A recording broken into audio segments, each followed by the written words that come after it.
Muhammad from the US. So Sheikh, I've been watching a lot of quote-unquote ghost hunters on YouTube. These ghost hunters utilize equipment to presumably communicate with ghosts. Obviously, we as Muslims know that ghosts aren't real and that these people are actually speaking with demons. Now, Sheikh, these ghost hunters utilize different types of equipment for their paranormal investigations. Some of the paraphernalia in these investigations include the spirit box and the EVP, which are devices allegedly capable of having humans communicate with demons. But the authenticity of these devices are disputed, and they may be bogus.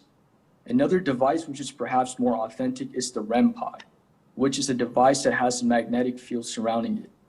If demons penetrate this magnetic field, the device starts emitting sound along with blinking lights. So Sheikh, I'm interested in perhaps purchasing a select few items to determine if there is any demon in my house, and subsequently recite the last two verses of Surah Al-Baqarah in conjunction with other powerful verses from the Quran. Mind you, I do remember reading somewhere that communication with demons in Islam, no matter the intention, is strictly forbidden.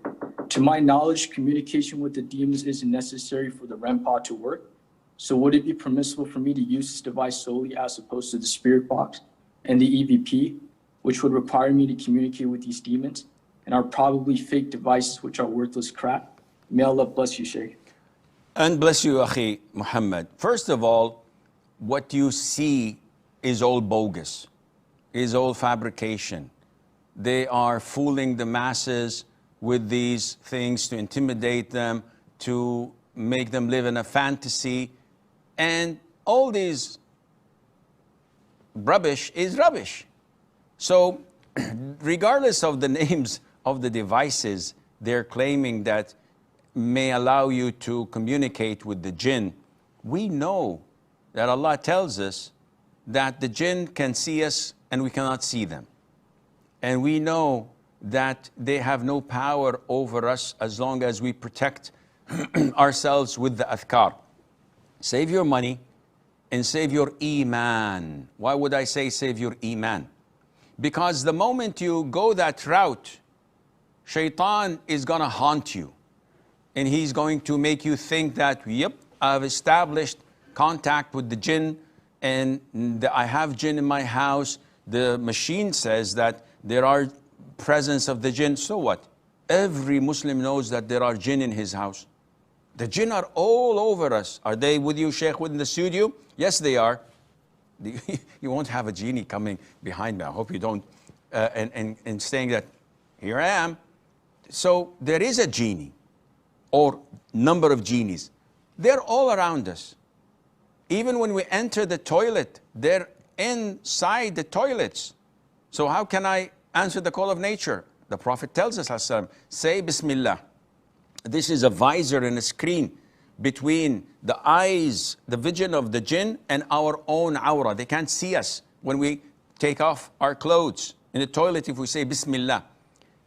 So this is a way cheaper solution and alternative to what you have come up with. Don't buy any stuff. Don't watch these movies or shows because they're all bogus. You don't need Ghostbusters. You have Ayatul Kursi. You have the last two verses of Surah Al-Baqarah that prevents the jinn from entering, the devils from entering your home for 3 days and nights. And if you believe in the Quran and the Sunnah, you're safe. If you say your adhkar in the morning, in the evening, after the fard salat, before going to bed and before leaving your house, you're protected. But to believe in such nonsense and bogus stuff coming to you from the kuffar about the jinn, this is totally unaccepted.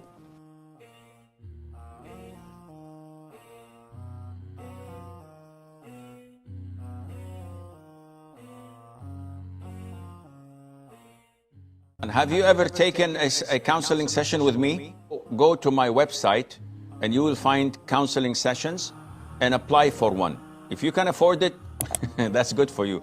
If you cannot, you're entitled for one free session. And this is for everybody.